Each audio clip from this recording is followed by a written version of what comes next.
लोकतंत्र में चुनाव में हार जीत होती रही है। हम लोग चुनाव से जुड़े रहे हैं, ये कोई नई बात नहीं है, नई घटना नहीं है। लेकिन लोकतंत्र की बुनियाद में है वोट। सबको वोट देने का, स्वतंत्र होकर वोट देने का अधिकार होना चाहिए। स्वतंत्र भारत के इतिहास में पहली बार ऐसा हुआ है जब समाज का जो गरीब तबका है उसका वोट खरीद लिया गया। ऐसा कभी नहीं हुआ। मैं बहुत जिम्मेवारी से कह रहा हूं, 75 साल के देश के इतिहास में ऐसा कभी नहीं हुआ कि सरकार ने गरीब तबके के करोड़ों वोट 10-10 हजार रुपए में खरीदा है, 5.5 रुपया दैनिक के हिसाब से। ये साधारण बात नहीं है। आपकी जानकारी के लिए बता दूं, भारत उन चंद देशों में है जहां आजादी के बाद पहले दिन से यूनिवर्सल वोटिंग का राइट है कि गरीब से गरीब आदमी भी, अनपढ़ हो, पढ़ा लिखा हो, किसी वर्ग का हो, किसी जाति किसी धर्म का हो, उसको वोट देने का अधिकार है। अमेरिका जैसे देश में अधिकार मिलने में 10 को लग गए।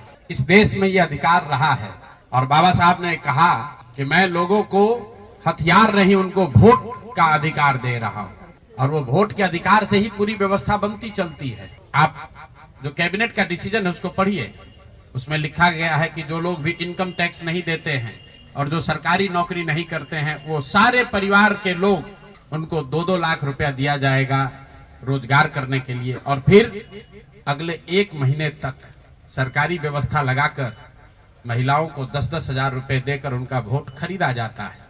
उनके पीछे सरकार की व्यवस्था लगती है, वो पैसा लेकर बदल ना जाए।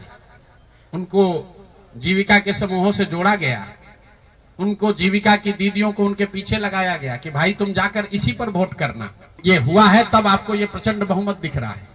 कल गांधी मैदान में लोग शपथ ले रहे हैं, सुचिता की शपथ ले रहे हो। हम लोग नीतीश कुमार को ईमानदार व्यक्ति मानते हैं। मैं व्यक्तिगत तौर पर उनसे जुड़ा रहा हूं, व्यक्तिगत तौर पर ईमानदार। लेकिन ये ईमानदारी की कौन सी परिभाषा है?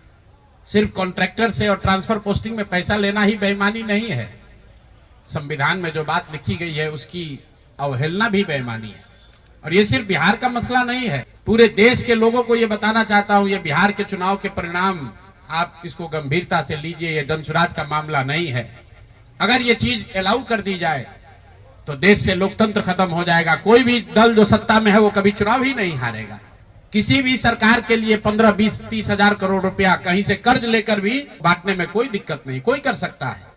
आप देखिए, बिहार सरकार के पास पैसा नहीं था, कंटीजेंसी फंड से पैसा डाइवर्ट करके, वर्ल्ड बैंक का पैसा जो दूसरे काम के लिए था उसको डाइवर्ट करके ये वोट खरीदा गया है। और मैं बिल्कुल गंभीरता से दावे के साथ कह रहा हूं, कैमरे पर कह रहा हूं कि सरकार ने ये 10-10 हजार रुपए में वोट खरीदा है। अगर मैं गलत कह रहा हूं तो सरकार हम पर केस कर दे, हमको जेल में डाल दे, पीछे हटने वाले नहीं। गांधी जी ने जब अहिंसा की परिभाषा लिखी है तो उसमें लिखा है कि अन्याय का प्रतिकार होना चाहिए। हमारा कोई द्वेष नहीं है, हमारा कोई झगड़ा नहीं, हमारी कोई लड़ाई नहीं है, लेकिन ये अन्याय है। ये अन्याय जनसुराज के लिए नहीं है, राजनीतिक दलों के साथ नहीं है, कैंडिडेट के साथ नहीं है जो जीते और हारे।